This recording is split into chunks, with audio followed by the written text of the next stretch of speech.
Bonjour à tous, très heureuse de vous retrouver en ce début de semaine. J'espère que votre week-end prolongé se passe le mieux du monde. Quant à nous, eh bien, nous sommes ravis de vous retrouver. Nous sommes fidèles au rendez-vous, ravis de vous retrouver. Voilà, l'idée de partager ce rendez-vous matinal quotidien, vous le savez, du lundi au vendredi de 10h30 à 11h30. Nous vous donnons rendez-vous pour apprendre ensemble à cultiver un art, l'art d'être bien dans son corps, dans sa tête. Vaste programme que nous allons donc aborder, commencer sans plus attendre aux côtés d'une équipe qui nous fait le plaisir de nous accompagner en cette matinée de jour férié. Et on commence tout d'abord par Théo. Bonjour Théo. Bonjour Charlotte, bonjour à vous. Bon lundi et bon début de semaine. Bon réveil si vous rêvez, parce que comme c'est férié, on se réveille plus tard. Bon début de semaine, c'est férié, ça peut bien commencer. Ça roulait très bien ce matin, ça c'est l'avantage. Là. Ça c'est vrai, j'ai mis un quart d'heure pour venir. Alors aujourd'hui, je vous ai préparé un petit papier que j'ai fini d'écrire il n'y a pas très longtemps d'ailleurs. C'est tout frais. C'est tout frais. C'est au sujet du bon rapport à soi, comment bien être avec soi-même, l'estime de soi, comment s'affirmer, comment gérer ses relations au travail. Tout ça est inspiré d'un petit bouquin dont je vais vous parler tout à l'heure, Le Petit Zen au travail, aux éditions Presse du Châtelet. On en parle dans une demi-heure à peu près. Voilà, nous allons faire un petit peu de psychologie en ce début de matinée aux côtés de Théo. Mais d'abord, place au dossier du jour qui est consacré aujourd'hui à la graisse. La graisse telle qu'elle est stockée dans notre corps et surtout la graisse que nous consommons au quotidien au travers des lipides souvent décriés, diabolisés. Et pourtant, ils sont indispensables au bon fonctionnement de notre organisme. Sauf que ces graisses sont devenues tout simplement nos ennemis numéro 1 car elles font des ravages sur le plan physique mais beaucoup plus graves côté santé. Alors aujourd'hui, nous allons tirer la sonnette d'alarme puisque d'une part, nous consommons beaucoup trop de graisse et d'autre part, nous consommons surtout les mauvaises graisses, beaucoup plus graves. Alors justement, quelles sont les bonnes et les mauvaises graisses et quels sont les risques d'un régime trop riche en matières grasses? C'est ce dont nous allons parler tout d'abord aux côtés de Carole Garnier. Bonjour Carole. Bonjour Charlotte. Merci d'avoir accepté notre invitation. Vous êtes journaliste et l'auteur de ce livre, Programme Brûle-Graisse en 30 jours aux éditions Le Duc. Puis parmi nous également Boun Tan, bonjour. Bonjour. Vous êtes le premier importateur de thé de Chine en France. À vos côtés, nous allons découvrir un thé alors aux multiples vertus, notamment une vertu, celle de brûler les graisses et d'éliminer les toxines. C'est le thé poire. C'est bien ça? Poire. Voilà, avec l'accent c'est beaucoup mieux. Alors quelles sont les propriétés de ce thé? Nous découvrirons dans quelques instants un thé en tout cas aux multiples vertus. Nous le découvrirons à vos côtés. Mais traquer la graisse, c'est un premier pas. Encore faut-il surtout s'intéresser aux bonnes graisses, celles qui sont nécessaires à notre organisme, celles qui sont profitables à notre ligne, mais aussi et surtout à notre santé. Beurre, huile, margarine, que faut-il choisir? Et parmi les huiles, alors on nous en propose des tonnes, huile d'olive, huile de tournesol, huile de colza, huile de pépins de raisin. Bref, on y perd un peu notre latin. Alors lesquelles sont les mieux adaptées à notre profil? Nous allons faire un point à vos côtés. Daniel Kieffer, bonjour. Bonjour. Merci d'avoir accepté notre invitation. Vous êtes naturopathe et l'auteur de nombreux livres sur la thématique du bien-être, parmi lesquels La naturopathie au quotidien aux éditions Jouvence. Merci à vous tous de nous accompagner en cette matinée de jour férié. Alors à vos côtés, nous allons traquer la graisse, mais nous allons surtout nous intéresser aux bonnes graisses, celles dont notre corps a besoin. Alors Carole, tiens, honneur aux femmes. Nous allons commencer par vous qui avez fait, allez, on va dire une enquête de terrain sur ce sujet de la graisse qui peut nous être fatale. Est-ce que vous diriez aujourd'hui que nous consommons beaucoup trop de graisse ? C'est vrai que oui, et c'est un grand problème de santé publique aujourd'hui. On consomme trop de graisse. À titre d'exemple, les instances, par exemple, en France, recommandent de consommer entre 30 et 35% environ de notre ration calorique, donc sous forme de graisse. Ça correspond à peu près à 60 à 70 grammes de lipides par jour, donc ce qui est déjà pas mal. Or, nous, on est entre souvent 45 et 50% très facilement, donc c'est vrai qu'on en mange beaucoup trop. Beaucoup trop, donc tout comme le sel, tout comme le sucre, et on va voir souvent des graisses d'ailleurs qui sont sournoises, les graisses cachées. Alors résultat, des lipides qui sont montrés du doigt, qui sont décriés, diabolisés, puisque en effet il y a un impact sur un plan physique et davantage sur côté santé. Concrètement, le problème avec les graisses, quel est-il? Alors le problème, c'est que effectivement, on l'a dit, elles sont sournoises parce que souvent beaucoup sont cachées, donc on va en retrouver dans l'alimentation et on ne va pas les contrôler, on ne peut pas les maîtriser parce que quand on consomme un plat par exemple tout prêt, on ne maîtrise pas du tout la quantité de beurre, d'huile, de crème, etc. Difficilement quantifiable. Voilà, c'est difficilement quantifiable. Donc on ne va pas trop savoir comment se repérer et comment équilibrer un peu notre alimentation. Sans parler du sel en plus. Sans parler du sel, le sucre, dans les plats préparés, c'est vrai que c'est assez Alors, c'est des énorme. graisses qui sont en plus hyper caloriques, c'est ça, et qui ont le désavantage, c'est d'aimer notre petite cellule, des cellules qui sont très accueillantes pour la graisse. C'est bien ça, Carole? C'est à peu près C'est la ça. manière dont vous nous présentez les choses dans votre livre, en tout cas. C'est vrai que les graisses sont très facilement stockées par l'organisme, contrairement en fait aux protéines et aux glucides par exemple, qui eux demandent tout un processus d'assimilation, etc., qui sont plus difficiles à stocker en fait que les graisses. Alors des lipides qui sont un petit peu montrés du doigt, et pourtant on s'aperçoit en lisant dans votre livre, c'est qu'elles nous sont vitales, ces graisses. Elles sont vitales au bon fonctionnement de notre organisme. Alors pas toutes. Ah, pas toutes. Voilà, il faut faire un tri. C'est l'objet de l'émission aujourd'hui. On va faire un tri justement entre les bonnes et les mauvaises graisses. Alors c'est vrai qu'on a les mauvaises graisses, donc qui vont être les graisses saturées qu'on va trouver dans le beurre, les charcuteries, le gras de la viande, la crème fraîche, etc. Tous ces produits d'origine animale surtout. Et puis on a les graisses insaturées. Donc là, les graisses insaturées, elles vont être d'origine végétale. D'ailleurs, je pense que M. Kiefer va nous parler des huiles végétales. Donc ces graisses-là, elles sont bonnes pour la santé parce qu'elles ont une action sur le cholestérol, c'est-à-dire qu'elles vont permettre de faire baisser le cholestérol, par exemple. Elles sont moins facilement stockées par l'organisme aussi. On parle beaucoup des oméga 3. Ça, ce sont de très bonnes graisses aussi qui sont bonnes pour le fonctionnement cardiovasculaire. Alors ça, c'est le paradoxe, justement. Vous en parlez dans votre livre. Ce sont des graisses qui vont brûler nos graisses. C'est un peu le principe des oméga 3, c'est la manière dont vous le présentez en tout cas. Alors, disons, elles ne vont pas tout à fait brûler les graisses sur place, mais c'est vrai que... Mais c'est pas magique, hein, non. Hélas, c'est pas magique, rien n'est magique. On le saurait depuis longtemps, ça nous avantagerait bien. Mais disons, c'est vrai que les oméga 3 vont participer à élaborer la cellule, nos petites cellules, nos fameuses adipocytes, et d'ailleurs, donc, ce sont les cellules qui stockent les graisses, et d'ailleurs aussi toutes les cellules de notre corps en général. Quand nos cellules sont enveloppées d'oméga 3, on va dire que les échanges sont beaucoup plus faciles avec la circulation, les échanges intercellulaires sont beaucoup plus faciles. Donc les graisses qui sont stockées à l'intérieur de la cellule graisseuse sortent beaucoup plus facilement, sont beaucoup plus facilement éliminées. Ça assouplit les cellules. Hein, ça assouplit les cellules, tout à fait. Or, si nos cellules sont enveloppées de graisses saturées, elles sont super imperméables et donc rien ne sort. C'est le problème. Alors Carole Garnier, qui à l'issue justement de cette enquête nous dit que finalement aujourd'hui on mange beaucoup trop de graisse, de mauvaises graisses. Daniel Kiefer, qu'est-ce que ça vous inspire, vous qui êtes naturopathe? Quels sont les risques pour notre santé, cet excès de graisse dans le corps? Des risques énormes puisqu'on va tout doucement se rapprocher un petit peu de la société américaine du Nord telle qu'elle est caricaturale aujourd'hui avec ce surpoids, cette obésité et ces records de maladies cardiovasculaires. Il y a d'une part donc ces mauvaises graisses saturées venant de l'alimentation. Il y a aussi le fait que toute suralimentation en calories tend à produire des graisses. Donc on va transformer nos excès de sucre en mauvaises graisses, en triglycérides et en certains cholestérol. Bien que, c'est vrai, on l'a dit, les lipides de bonne qualité sont indispensables au niveau de la membrane de toutes les cellules, mais également de nos nerfs, nos gaines nerveuses sont également lipidiques. Et c'est aussi, même le cholestérol est un précurseur des hormones sexuelles. Donc c'est une question de dose et une question de qualité. On a besoin de tout, mais avec modération. Théo? Oui, c'est vrai que les bonnes graisses, comme les oméga 3, sont aussi importantes pour lubrifier les cellules du cerveau. Et il y a beaucoup de personnes qui sont immunodéprimées et qui manquent donc d'immunité pour lutter contre les agressions extérieures, mais qui manquent aussi de tonus au niveau du cerveau pour pouvoir lutter contre une petite dépression passagère. C'est tout ça aussi qui permet, ces oméga 3 permettent de lutter contre tout ça. Humeur.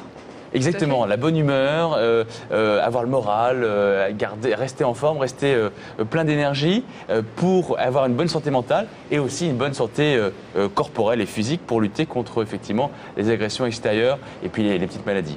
Bon, difficile finalement de contrôler cette consommation de graisse parce que la graisse, on en retrouve aujourd'hui partout, dans tous les plats. Et le problème, c'est véritablement ce que vous soulevez dans votre livre, c'est que surtout, on consomme beaucoup de graisses qu'on ne maîtrise pas, des graisses cachées.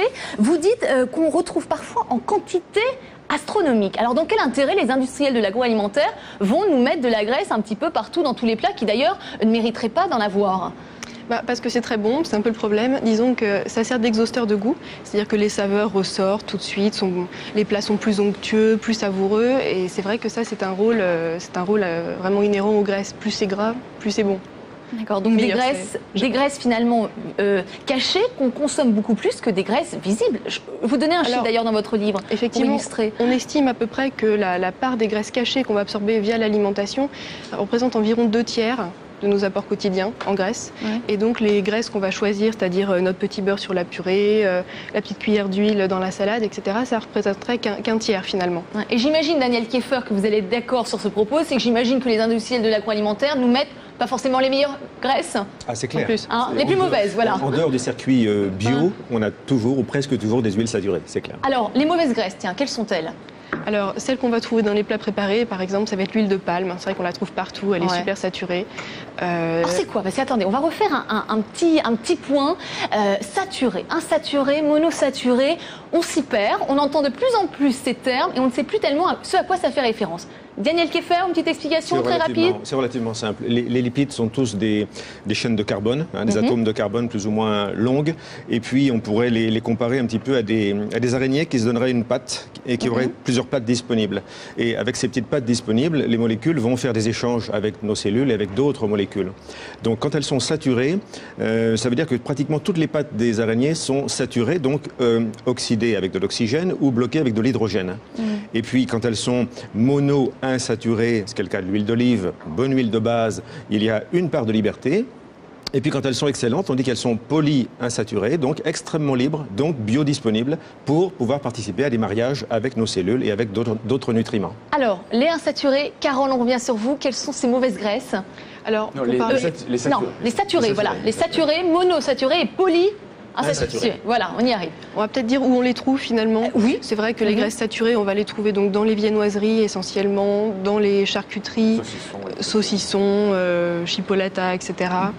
On va les retrouver dans toutes les préparations type quiche, croque-monsieur, tous ces plats industriels, dans le gras de la viande, voilà à peu près. En fait, pour Et dans les- vous donner une idée, les graisses saturées, on les trouve dans tous les éléments gras qui sont Transformés. solides à la température température ambiante. ambiante. Par exemple, le beurre, c'est solide à température ambiante. graisse de la viande, La margarine des choses comme aussi. Le saindoux, la margarine, Le saindoux. voilà. Exactement. Toutes ces graisses qui sont solides sont saturées. Alors, mono-insaturé, où la petite araignée a un petit espace de liberté. Quelles sont ces graisses? Là, c'est l'acide oléique, l'acide gras dont on parle, c'est l'acide oléique qui est surtout présent dans l'huile d'olive. On va le trouver aussi dans l'avocat et puis dans une faible proportion dans tout le monde végétal. Polyinsaturé, j'imagine que ça fait partie des huiles que vous allez nous présenter aujourd'hui. C'est le top, C'est le c'est à la fois les meilleurs au niveau santé, au niveau du moral, au niveau protection cardiovasculaire, au niveau anti-inflammatoire, anti-allergique également. Et là, on va trouver des oméga-3 en particulier dans les huiles dont on parlera dans un moment. Ah bah écoutez, on va pas en parler dans On un y moment, va. on va en parler tout de suite, Daniel Kieffer, puisque vous nous avez fait une petite sélection, nous Oui. allons faire un décryptage à vos côtés. Tiens, Théo qui parlait il y a quelques instants du beurre. C'est vrai qu'avec, allez, on a beaucoup parlé du régime crétois, on en parle beaucoup depuis quelques années. On montre du doigt de ce fait le beurre. Le beurre, c'est mauvais pour la santé ou pas? C'est une question de dose. Si on dépasse la petite plaquette de 15-20 grammes qu'on a le matin à l'hôtel, souvent, pour avoir une idée du volume, au-delà de ça, on n'a quasiment pas besoin de beurre. Oui, parce que ce qu'il faut préciser, Oui. excusez-moi Daniel, Oui. c'est que le beurre est aussi bon pour la santé parce qu'il y a de la vitamine E dedans. Donc effectivement, tout ça c'est une question De modération et de nuance. La vitamine A. Ah oui. D'accord. Ah, c'est C'est végétal. c'est l'élève, voilà. C'est le Désolé. maître qui parle à l'élève. Et c'est bon pour les. Non, c'est bon pour les Pour yeux la aussi. croissance, pour les yeux, oui, bien Voilà, sûr. bien exactement. sûr. Donc, Voilà, il ne faut en pas fait, faire abstraction. tout ça est une question Voilà, effectivement de nuance. C'est une question de dose. modération. En sachant que le beurre d'été étant fait avec des pâturages plutôt frais, on a 2 fois plus de provitamine A en effet, et qu'en hiver, les foins apportent moins de nutriments aux vaches, donc quasiment pas de vitamine A. Maintenant, les Crétois, comme vous le disiez, il n'y a pas de vaches en Crète. Il y a des chèvres, il y a des moutons, et ils ne mangent pas de beurre et ils s'en sortent très très bien. En fait, une petite quantité de beurre est tout à fait acceptable, en sachant qu'on aura dans les œufs ou dans les fromages bien assez d'acides gras saturés également. Donc, si on a une alimentation très modérée en produits animaux, genre viande, si on a quelques œufs et fromages, en particulier chèvres et brebis, des poissons, dont on parlera à part, qui ont une capacité à nous apporter des huiles de la qualité des meilleures huiles végétales. Et en plus, elles les ont non pas digérées, mais elles les ont optimisées pour qu'elles soient beaucoup plus faciles à assimiler pour nous, même que les huiles végétales. Donc, mangeons beaucoup de poissons gras, c'est clair. Et dans ce Alors, cadre-là... poisson gras, on donc, peut donner des exemples de poissons gras parce que c'est vrai que il faut essayer d'être pragmatique. Oui. Le poisson gras, c'est Alors, par exemple le saumon, saumon, le maquereau. maquereau, sardines. Sardines. Ça tombe bien, c'est souvent les moins chers, généralement. Truite, sur les marchés. Truite, anchois. Anchois marche bien. Ce sont les poissons qui vivent dans les mers froides, en fait, qui sont obligés, comme ils sont dans des eaux froides, d'avoir de la graisse pour pouvoir se protéger. Bien sûr, bien sûr. On va retrouver ça dans le foie de la morue aussi, ou le foie du flétan, qui sont des compléments généralement riches en vitamines A et D. Alors on va faire un petit décryptage à vos côtés, Daniel Kieffer, parce que c'est vrai qu'en général, par automatisme, on prend l'habitude d'acheter systématiquement les mêmes huiles, et encore plutôt une seule huile. On va faire un petit tour d'horizon, tiens. Buntan, vous achetez quoi comme huile? Huile d'olive, huile de colza, huile de pépins de raisin? Colza et olive plutôt. Colza et olive. Oh là, je sens qu'on a un bon élève là, à nos côtés. Carole Garnier, vous? Noix et olive. Noix et olive. Théo? Pour faire la mayonnaise, c'est l'huile de pépins de raisin. Parce que c'est vrai que c'est celle qui s'oxyde le moins, qui permet de conserver la mayonnaise le plus longtemps. Et puis sinon, dans la vie de tous les jours, pour la friture, etc., l'huile de colza, personnellement, parce que c'est une huile qui est vraiment bas de gamme et qui pourtant a des propriétés excellentes. C'est la moins chère du marché et pourtant c'est, j'ai envie de dire, la meilleure peut-être en termes d'oméga 3 et pour la santé. Daniel Kieffer, Daniel Kieffer, alors quelle huile utilisez-vous? L'olive inconditionnellement comme base. Oui, mais le problème c'est qu'elle a un goût, l'olive, alors que le colza est plus neutre. Un goût méditerranéen, c'est clair. Mais alors, je vous entends parler du colza en disant bas de gamme, pas cher, facile, etc. Oui, parce qu'on parle de la gamme grande surface, comme consommation courante. Et cette gamme-là est pas bonne? Pas de chance, pas de chance. On sait depuis au moins... Vous faire changer les habitudes. Au moins depuis 25-30 ans, depuis les travaux du docteur Kousmine, on sait très bien que non seulement le raffinage, comme le chauffage, transforme l'huile en dégradant une bonne partie de la vitamine E, ce qui est très dommage, mais surtout en vrillant les molécules. On dit que ça passe de la forme 6 à la forme trans au plan scientifique, mais pas de chance, nos cellules, elles ne reconnaissent plus de la même façon ces huiles une fois qu'elles sont raffinées. Une huile qui a été raffinée a subi 14 opérations physico-chimiques de suite, avec de la chaleur, avec des interventions, des solvants, etc. C'est plus de l'huile. Si on prend une huile, il faut vraiment qu'elle soit vierge, première pression à froid. Et c'est écrit sur l'étiquette systématiquement. Allez, on y va. Donc vous avez sélectionné, Daniel Kieffer, 6 huiles, c'est bien ça? 2, 4, 6 ou 7. Oui. Mais je ne vois pas l'huile de colza parmi celles-là. Non, parce que je me disais qu'elle était assez banale, justement, et qu'on en parlerait avant. Banale, mais elle a été pendant de longues années décriée, l'huile de colza. Donc là, elle revient un petit peu, tout doucement. Oui. On la vante davantage, mais pendant des années, il fallait surtout éviter l'huile de colza. C'est nos parents ou nos grands-parents qui ont encore peur du colza, parce que dans les années 60, il y a eu des scandales. Il y a eu une variété d'huile de colza particulière, une variété botanique qui était devenue toxique. Mais rassurons-nous, sur la planète, il n'y a plus cette huile de colza du tout. Elle a disparu et elle fait maintenant partie des huiles les plus hygiéniques et thérapeutiques, on pourrait dire. Et le mélange, en effet, qu'on évoquait tout à l'heure, du 50-50 olive-colza, si tout le monde faisait ça en France demain, je vous garantis qu'on verrait les troubles cardiovasculaires disparaître. Buntan, vous entendez ça, pour vous, c'est extraordinaire. Quelle bonne nouvelle. Bravo. Je vais vivre combien d'années là? Vous gagnez... Centenaire, au moins. Oui, c'est clair. Et avec le thé dont nous allons parler dans quelques instants, là, oui, centenaire, c'est assuré. Alors, on fait un petit état des lieux, on commence par laquelle, Daniel Kieffer? Alors, on avait, je parlais de Madame Kousmine tout à l'heure, auquel on rend hommage, beaucoup de travaux sur l'huile de lin, qui est toujours vendue à l'étranger, mais qui est devenue interdite en France, parce qu'elle s'oxyde vite, et quand elle s'oxyde, elle devient un petit peu toxique. Cancérigène même. Voilà. Alors cette huile de lin qu'on ne trouve pas, elle a des équivalents du côté de l'huile de noix, qui est très très proche, ou de l'huile de chanvre, qui est une huile fort peu connue et fort intéressante. Le chanvre fait penser au cannabis, bien sûr. Alors, elle a été longtemps dans le collimateur des fraudes, de même que la bière au chanvre, qui a inquiété beaucoup nos législateurs. Et en fait, il n'y a pas de produits suspects dans ces huiles. Et au contraire, elles sont particulièrement intéressantes aujourd'hui dans les salades, bien sûr, à consommer toujours à froid. Alors, celle-ci, précisément l'huile de chanvre, en quoi peut-elle nous être profitable pour notre santé? Qu'est-ce qu'elle peut nous apporter? Quelles sont ses propriétés? Beaucoup d'oméga 6, beaucoup d'acide linolénique. C'est bon pourquoi les oméga 6? C'est un petit peu comme la rose musquée du Chili, une huile très très rare qui nous vient d'Amérique du Sud. C'est excellent pour l'équilibre cutané, les peaux sèches, les eczémas, les psoriasis. On peut l'utiliser à la fois par voie interne et par voie externe. Et c'est une huile qui se rapprocherait d'une autre que j'aurais pu apporter aujourd'hui, qui est l'huile d'œillette. L'œillette, c'est le pavot. Vous voyez, chanvre et pavot, même référentiel un peu suspect, et pourtant, au niveau santé, même combat au niveau de la santé. Hein. Est-ce qu'il y a des contre-indications malgré tout, par exemple, à cette huile de chanvre? Aucune. Aucune. C'est-à-dire qu'on peut la consommer. Alors comment ça se passe? C'est en cure ou on peut la consommer au quotidien? C'est l'huile du quotidien. Il me semble que dans l'idéal, on va garder peut-être un tiers ou 50% de sa consommation journalière d'huile d'olive. On peut garder encore un bon quart de colza. Et puis, pour le quart qui reste, on va faire tourner des huiles, entre guillemets, thérapeutiques. On parle d'alicaments aujourd'hui, hein, qui seront tantôt le chanvre, la noisette, le pépin de courge, la bourrache, l'onagre, la cameline. Des huiles qui vont comme ça apporter des saveurs différentes et des petits compléments intéressants au niveau du métabolisme. Alors, l'huile de chanvre, c'est pour un équilibre cutané, c'est bien ça? C'est ce qu'il faut retenir? En particulier, mais le cardiovasculaire, bien évidemment, est concerné, comme pour tous les oméga 3, oméga 6. Alors, donc l'huile de chanvre, c'est toujours bon.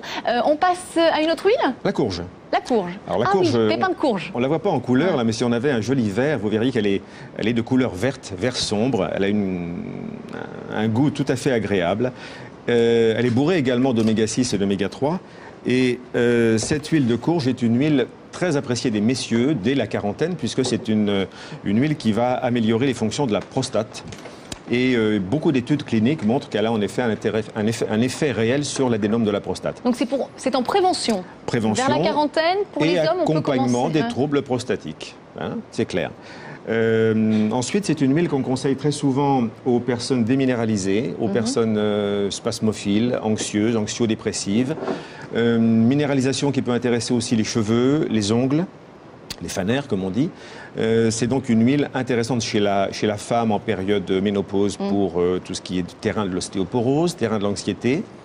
Une huile très agréable qui a un petit goût de noisette grillée à découvrir. Donc pour les hommes comme pour les femmes, à partir de la cinquantaine, quarantaine, c'est tout bon? Absolument. Même la femme enceinte, on a remarqué que ça améliorait la lactation dans les premiers mois de l'allaitement. Est-ce qu'il y a des contre-indications à toutes ces huiles que vous allez nous présenter aujourd'hui, a priori? A priori, non, sauf peut-être pour bourrache, onagre. On verra tout à l'heure quelques travaux isolés montrant que dans certains troubles neurologiques, il faut faire attention. Mais c'est très très rare. Et là, on est vraiment dans des utilisations thérapeutiques à grosse dose. D'accord. Alors, huile de chanvre, huile de pépin de courge. Nous allons passer ensuite à l'huile du sésame. Huile de sésame. Ici, j'ai un sésame grillé qui est intéressant au niveau du goût parce qu'il est vraiment délicieux, en sachant que c'est une huile qui, elle, bien sûr, ne peut pas avoir la mention première pression à froid puisque la graine a été grillée. Donc,